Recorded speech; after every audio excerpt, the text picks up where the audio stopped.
Tapos itong orange koi ko, nagiging black, nag-iiba pa ng kulay, boset. Ayan o. Orange to eh. Ayan o. Nagiging galaxy.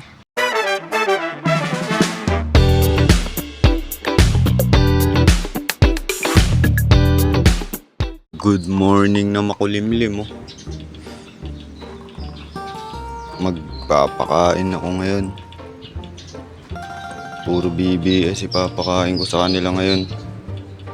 Treat day ngayon eh, treat day. Ayan o, konti lang ipapakain ko, makatikim lang lahat. Pero water change din ako ngayon. Lilinisin ko na to. 2 weeks na to eh, hindi ko nililinis. Sorority. Ayan o. 2 weeks ko nang hindi nalilinis. Lilinisin ko mamaya. Pati ito. Lahat. Ito dagdag tubig lang, tapos overflowing lang. May mga butas naman yan eh, no? Dagdag tubig lang yan, tapos overflowing. Junior. Ito yung mga junior ko, galing sa ano ko to, breed ko. Ayan. 4 sila. Ayan. Nawala pa yung isa. Tumalon siguro. Hindi ko nakakita. Yaman mo na. Ito, laki niya, no? Tapos ito, yung mga jubi na nabuhay ko. 4 lang din. 4 nung una. 4 din nung pangalawa. Crown tail pala to, crown tail.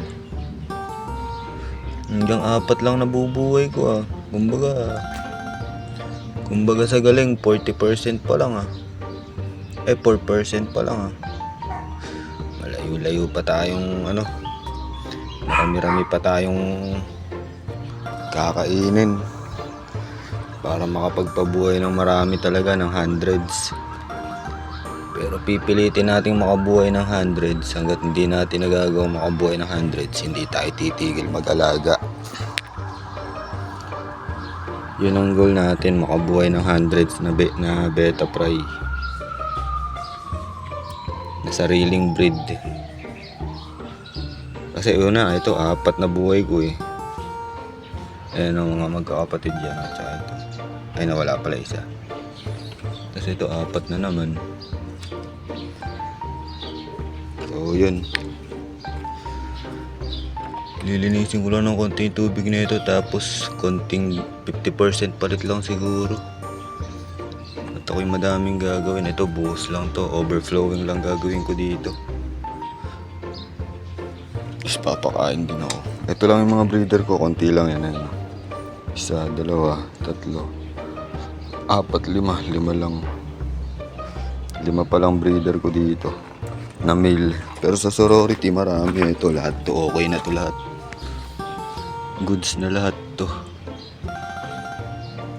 Ayan o. Ang dami pang egg. Ito, hindi ko akalaing gagaling to. Yung nagkaroon ng dropsy, nagkasakit, tumamlay. Tapos itong orange koi ko, nagiging black, nag-iiba pa ng kulay, boset. Ayan o. Orange to eh. Ayan o. Nagiging galaxy. Putik na yan. Magiging ganito yan, kasi dati hindi rin ganito yan eh.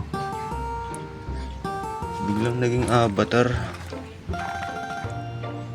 Tingnan nyo, ang ganda ng kulay nito. Di ba puti sa ibabaw?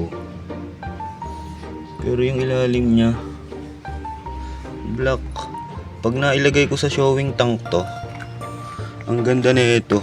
Pag nakita nyo ng side view. Ayan o. Ang ganda niyan sa ilalim. Ayan. Black ano to?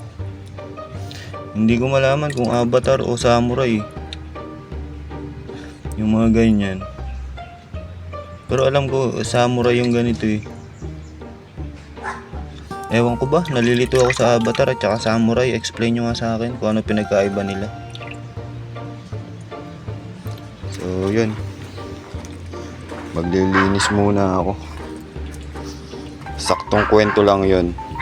Fish.